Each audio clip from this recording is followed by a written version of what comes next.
Ladies and gentlemen, welcome back to the Brandon Coin YouTube channel. And today we're here to talk about what will we do after Ethereum. So I figured I could kind of break this up and talk about like maybe one coin at a time. And the big one that's on my mind and on a lot of your guys' minds, in your hearts and other places, some good, some bad, but that's Ethereum Classic. So we are gathered here today to talk about the original Ethereum. So a lot of people don't realize that Ethereum Classic was just Ethereum at one time. Basically there was a fork at some event. Not a lot of that's important as of today, but Ethereum Classic mines basically identical to Ethereum. There are differences, but same hash rate, same overclocks. For all intensive purposes, it mines identical. Now, as for the Dag size, this is where things get a little interesting. The Dag file is not as big on Ethereum Classic, so you can still mine it on cards that are 4 gigabytes of VRAM as of right now. Obviously, the Dag is growing, and eventually 4 gigabyte cards won't be able to mine Ethereum Classic, but as of right now, you can mine Ethereum Classic on 4 gig cards. Now, is Ethereum Classic profitable to mine? Technically, yes. It does make more Ethereum Classic at the fiat value than your average electric rate at like 10 or 11 cents per kilowatt hour right now. All this stuff is like subject to change at any moment, obviously. Now, is it more profitable than regular Ethereum? No, not at all. The issue that Ethereum Classic suffers from is there's a lot of ASICs on it. And a lot of people are like, no, there's not, no, there's not. Well, yeah, just like regular Ethereum, there's a lot of ASICs on regular Ethereum, but there's a lot of ASICs on Ethereum Classic, and there's also a lot of 4 gigabyte cards on Ethereum Classic. So a lot of people that are heavy into 4 gigabyte cards, you kind of had like two big turning points. It's like, did I want to mine Ravencoin with them, or did I want to keep my overclocks the same and keep my heat and my power the same and mine Ethereum Classic? Obviously, there were other alternatives, but speaking from like AMD terms, I'm talking about like 4 gigabyte Polaris cards. A lot of those people just stuck their cards directly onto Ethereum Classic, and they've been mining it ever since. And the fact that it's not super profitable didn't really, for a lot of people, they don't care because they're mining for the long term. They're not mining for now. So it doesn't necessarily matter. And I guess that's what we're talking about here. So when Ethereum goes proof of stake, you could just flip all your farm over to Ethereum Classic, and as long as you didn't need to sell it off right away, and you had your sell point, say if Ethereum Classic hits this value, that's when you're going to dump it or sell them off. That's part of the equation. So you can just essentially flip your cards over to a new pool, and you're good to go. All your overclocks, all your power draw, everything identical. Will I be doing that personally? Because I like to talk about things that I would do or won't do. I probably will do that with some of my cards. I have a couple 4 gigabyte Polaris cards, some 574 gigs. I'd like to throw those on there because I do hold a little bit of Ethereum Classic, just me being 100% honest with you guys. I don't think I've ever really bought any Ethereum Classic, but I have mined it, and I think I have somewhere in the neighborhood of like about 70 or so Ethereum Classic, and I would love to get that up to an even 100 just to hold for like super duper long term.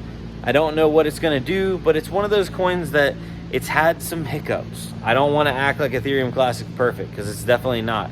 It's had some issues. It's had some hacks, I guess you could call it, and some problems. But me and a lot of my friends like to call Ethereum Classic the cockroach. You just can't kill it. You really can't. Ethereum Classic is always there. So I don't want people to get this twisted. This is not a video of me shilling Ethereum Classic. I'm going to talk about other coins like this too, and I think Raven coin is going to be up next. But yeah. So the big one for miners, the big key points here, you don't have to change basically anything other than your pool, your wallet. It's supported by basically every wallet in existence. So if you want to mine to Coinbase or mine to Coinomi or mine to Binance, they all have Ethereum Classic wallets. That is one of the big disadvantages of Raven coin right now, is it's not supported everywhere. It's supported almost everywhere, but man, it's like, I wish Coinbase would just jump on board and add some Raven coin to it. That'd be nice, because I hate having my crypto split up into multiple different places, but that's a whole nother topic. So, what was the other big thing on Ethereum Classic? So obviously there's a bunch of power on Ethereum, and that's going, a lot of it people suspect is going to roll over to Ethereum Classic, especially like the ASICs. So more ASICs hit on the network, and Ethereum Classic will basically be drowned out. And that's possible. That's possible of basically every network. I know a bunch of the guys are doing like some testing and tuning and stuff on other networks right now, but we realistically won't have a good idea of how hard these networks are going to get hit until they do, because the amount of power on Ethereum is insane. But hopefully with hash rate, some kind of price action happens. Price, I don't know what the word is here. The words are escaping me.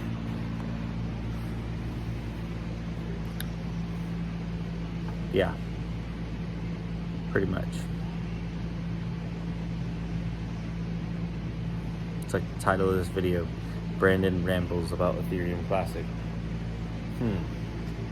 Well, with that being said, I'm not going to hold you guys up with any more of my rambles. If you like these videos, I'd love for you to let me know down below. And if you don't, also, I'd love for you to let me know down below, because YouTube did this great thing where they took the dislike button and basically made it like a black hole. So I know I definitely release videos that aren't great. This one probably ranks somewhere down there.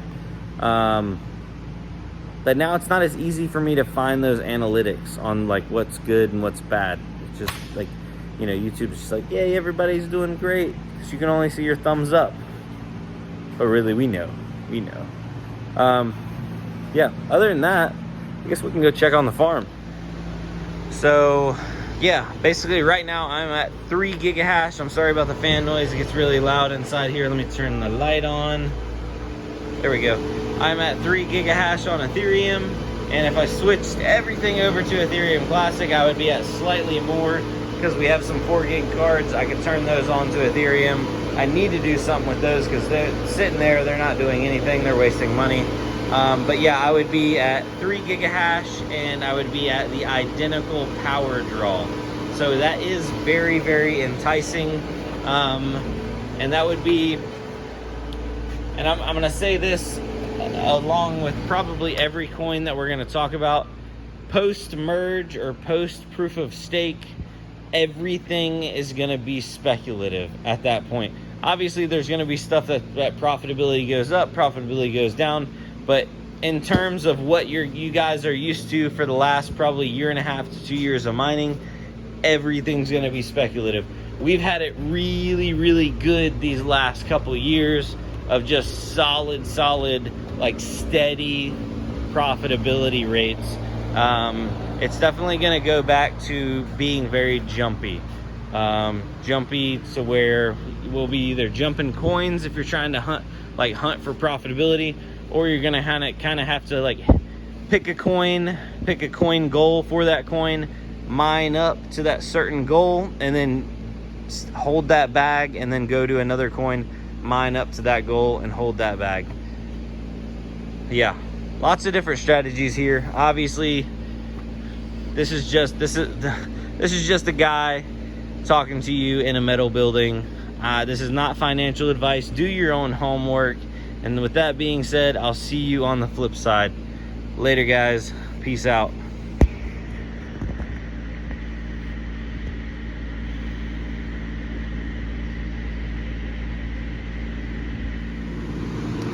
Alright, so the video is over. You can go ahead and just click off of this now. But man,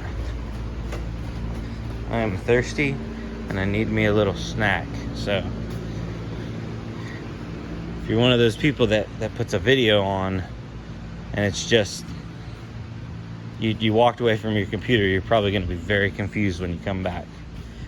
You know what I'm saying? So walk with me. Let's go get a bag of chips and a drink. Oh no, there's music playing. I'm gonna get copyright striked. Alrighty. Shout out to the old future brother-in-law. Him and my sister just got a new camper so they can go camping with us. They're all stoked about that.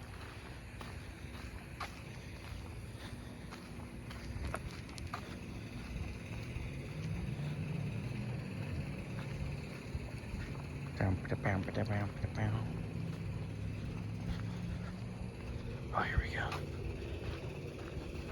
My wife's doing the dishes right now.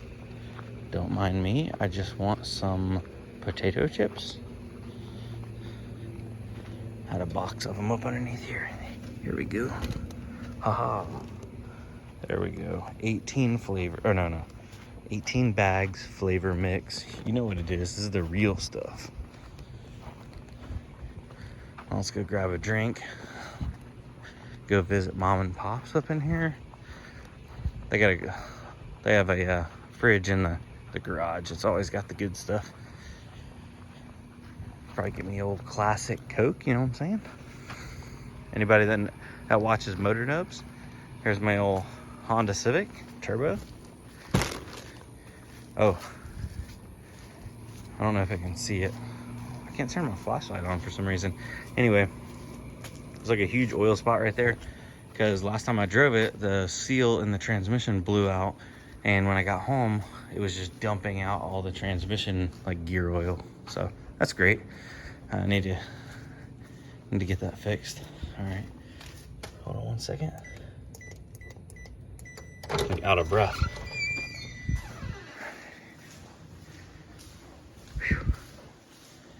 By the way, the video is over, guys. So please just click off. Alrighty. It's all 45 degrees in there. Let's see here in the back, that's where the good stuff's at. Oh, baby. It's like a full, like all kinds of beer, and like we gotta hide the Coca-Colas because Cokes don't last around here. All right, well, thank you for walking with me. It's been fun. It's been real. It's up to you to decide if it's been real fun. Sorry about the notification sounds. It's just been one of those kind of nights, you know what I'm saying? Grabbing a box of chips right here. And yeah, I guess I'll see you guys in the comments down below. All right. Oh, and people asked me, because I'll like heart a bunch of comments. How do you get your comment hearted? Well, there's no secret rhyme or recipe, but I try to heart as many as I can. Obviously, I can't go back to like old videos. So the best way to potentially get one hearted is to comment on my newest video like the day of. And I try to do daily. I missed yesterday. I just had a lot going on like life-wise, but you know, stuff happens. But yeah, that's how you can get a comment hearted. I pretty much never go back and heart comments on old videos, but I will go back and reply to them. So yeah, anyway guys, I'll see you on the flip side. Peace out. Later.